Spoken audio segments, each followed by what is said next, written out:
देखो circuit problems related, Yes, sir. हाँ To ठीक है, ओके बेटा। Circuit problems related to BVN and B omega L square by two, ठीक है। तो अभी आपने निकाल लिया कि एक रॉड चलती है तो पोटेंशियल डिफरेंस होता है, तो हम शुरू में ही डिस्कस कर लिया था इस तरह का, तो हमने कि अगर ये चलेगी तो पोटेंशियल डिफरेंस होगा, तो फिर वो एज ए बैटरी बिहेव करे और इस लूप में क्या होगा, करंट चलने लगेगा।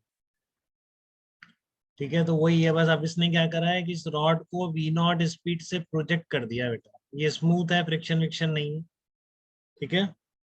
इसको वी नॉट स्पीड से प्रोजेक्ट कर दिया है, तो ये पूछ रहा है कि ये थोड़ी दूर बाद आके रुक जाता है तो कितनी दूर जाके रुकेगा, और जब रुकेगा तो इस ड्यूरेशन में हीट जनरेटेड कितना होगा, amount of the heat generated in resistance capital R during this process. आपको स्मॉल एम दे रखा है, मास ऑफ द वायर, ठीक है। स्मॉल एम क्या है, मास ऑफ द वायर। पहले मैं आपको इसमें सेकंड पार्ट बताना चाहूँ कि ये आपको पता है कि बिल्कुल I as a function of time लिख सकते हैं आप, उसमें कोई दिक्कत नहीं है, अभी लिख भी लेंगे।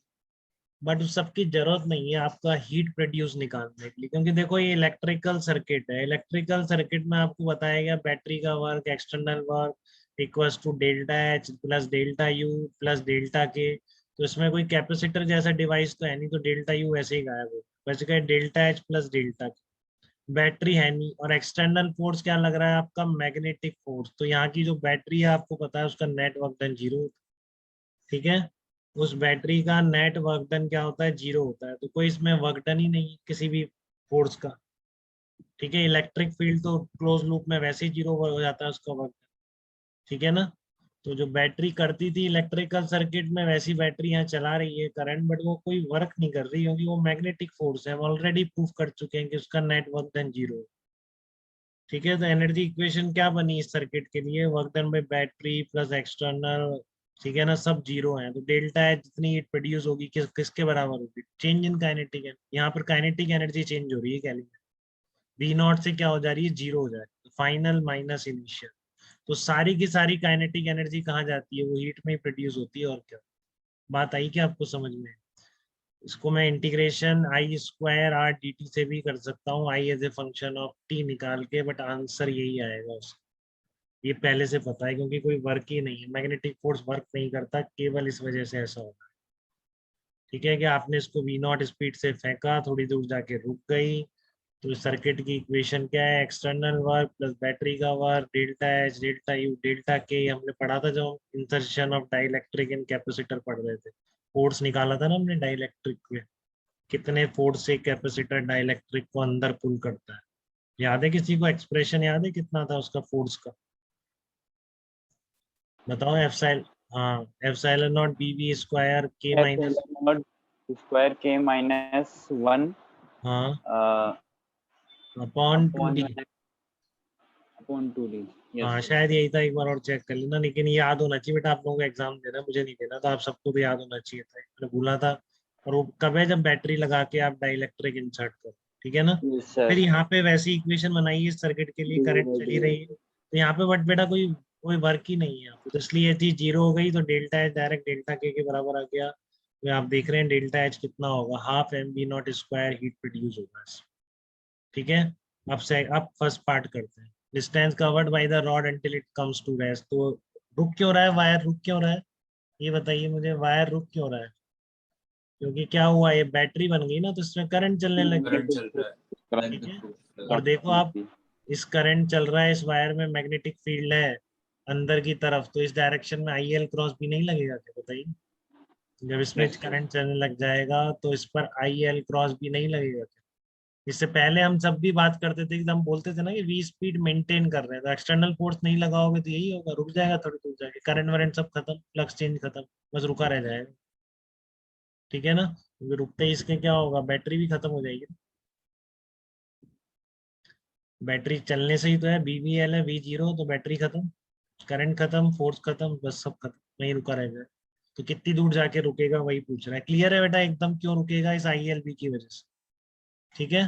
तो आप देख लो, किसी इंस्टेंट पर वेलोसिटी मान लेते हैं v है, उस इंस्टेंट पर बैटरी कितनी होगी, बीवीएल है, उस इंस्टेंट का करंट कितना होगा, ईएमएफ डिवाइडेड बाय रेजिस्टेंस, ठीक है ना। तो पहले ये क्लियर है, देखो ये डायरेक्ट लिख दिया मैंने कि आई एल बी जो फोर्स होगा एम से डिवाइड करेंगे तो एक्सलरेशन आएगा, बट एक्चुअल में स्पीड कम हो रही है, तो इसलिए आप क्या लिखेंगे, minus D Y by D T equal to I L B upon M. ये बहुत इंपॉर्टेंट इक्वेशन है, देखो इसको लिखने में दिक्कत तो नहीं है किसी को। F equals to M D V by D T लिखा है मैंने, आई एल बी था, बट देखो ये पॉजिटिव नंबर है सारे, कोई नेगेटिव दिख रहा है करंट लेंथ या फिर मैग्नेटिक फील्ड, तो इसलिए आप एम इंटू ए जब लिखेंगे तो क्या लिखेंगे, माइनस एम डी वाई।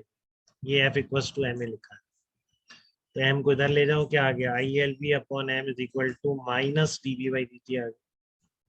ठीक है, तो अब आप आई को लिख दीजिए, आई कितना हो जाएगा, B V L upon R, battery upon resistance, E M F upon resistance. अब आपको टाइम नहीं चाहिए, तो आपको बहुत 11 से ही पता है, टाइम हटाने के लिए डी एस या डी एक्स से ऊपर नीचे मल्टीप्लाई कर देते। ठीक है, तो D S by D T क्या बन गया, वी बन गया, तो दोनों तरफ वी कट गया, तो D S is equal to, इधर ले गए डी वी, तो इनिशियल वी नॉट थी, तो जीरो तक आने में चेंज इन कोऑर्डिनेट, एक ही डायरेक्शन में चल रहा है, या फिर उसको डिस्टेंस बोल दो, तो कितनी निकल के आई आपकी, M R V naught upon B square L square निकल के। बोलिए इसमें कोई डाउट है क्या किसी को, एकदम क्लियर है आपको ये circuit problem of using BVL, बताइए। अब आगे और आएगी, कल और अपन अच्छे एग्जांपल्स लेंगे इन सर्किट प्रॉब्लम्स के, बीवीएल और B omega L square by 2 के ऊपर, बट ये बात बिल्कुल क्लियर है। अब मैं इसी को रोटेशन में भी बना सकता हूँ, मैं क्या करूँगा, एक रिंग लूंगा, रिंग के सेंटर से सर्कमफ्रेंस तक एक रॉड बनाऊंगा, उसको ओमेगा नॉट घुमा के छोड़ दूंगा, तो फिर कितनी देर में रुकेगी, कितना एंगुलर डिस्प्लेसमेंट होगा, सेम प्रॉब्लम वहां भी बन सकती है। ठीक है, तो वहां भी हीट प्रोड्यूस में डायरेक्ट बोल सकता हूँ, इनिशियल जो काइनेटिक एनर्जी वो हीट प्रोड्यूस के बिना। ठीक है, पहले यहाँ क्लियर है क्या, हाँ उससे कुछ कह रहे हो, यस सर, वो नीचे वाला दिखाना थोड़ा। ये वाला, यस सर। बताइए कहीं डाउट आपको इसमें। ये देखो मैं ऐसे लिख रहा हूँ, ऐसे I as a function of time अगर आप निकाल लोगे तो आप ये भी कर सकते, आई स्क्वायर आर इंटू डी, वो आप निकाल सकते हो। ठीक है ना, वो आप बिल्कुल निकाल सकते हो, P V L upon R, velocity as a function of time निकाल के कर सकते हो। ठीक है ना, आप क्या करोगे, आप KVL, B V L is equal to I into R है। ठीक है, तो आप देखो ये मत करो डी एस से, आप इससे velocity as a function of time निकाल लो, आ जाएगी ना, बताओ। इससे वेलोसिटी एज ये मत करो, अभी तो आपको speed as a function of कितना दूर जाके रुक गया निकालना था, लेकिन minus D V by D T B square L square V upon M R, इससे आप velocity as a function of R निकाल सकते हो ना, ई की पावर में आ जाएगी शायद कुछ, वी को आप इधर ले जाओ और इंटीग्रेट कर दो, तो velocity as a function of time आ रही है कि नहीं आ रही है, बताइए, करके देख लेंगे वो भी, अब मैंने हिंट दे दिया है तो एक बार। ठीक है, तो फिर उससे आपका current as a function of time आ जाएगा, करंट क्या है, BVL upon R, velocity as a function of time आ गई, तो current as a function of time आ गई। आप अब टोटल हीट निकालो, I square R D T का इंटीग्रेट करो। ठीक है ना, I square R D T का इंटीग्रेट करके निकालोगे, क्योंकि velocity as a function of time आई है, तो किस टाइम पर जीरो हो रही है वो देख लो, और लिमिट वो डाल दो इसकी, जीरो से लेकर उस टाइम तक integration I square R D T. तो अगर ये सारी बातें सही हैं तो आंसर ये निकल के आना चाहिए, half M P naught square. ठीक है, तो आंसर यही निकल के आना चाहिए, अगर पूरा इलेक्ट्रिक करंट का एक्सप्रेशन सही है, आई स्क्वायर आर डी टी, या फिर जो हम पढ़ रहे हैं कि नेट मैग्नेटिक फोर्स का वर्क होता ही नहीं है, तो ये आपके रिजल्ट दोनों मैच करने चाहिए। बताइए भाविक, कोई डाउट तो नहीं है आपको इस पूरी प्रोसेस में। हाँ, वी नॉट स्पीड से अगर वायर को प्रोजेक्ट कर देंगे तो कुछ देर बाद जाके रुकेगा, कब रुकेगा, कितनी दूर जाके रुकेगा, ये सब चीजें आप निकाल सकते हैं, और इतनी देर में कितना हीट प्रोड्यूस होगा तो आप एमपी नॉट। ठीक है बेटा, ये बातें बिल्कुल एकदम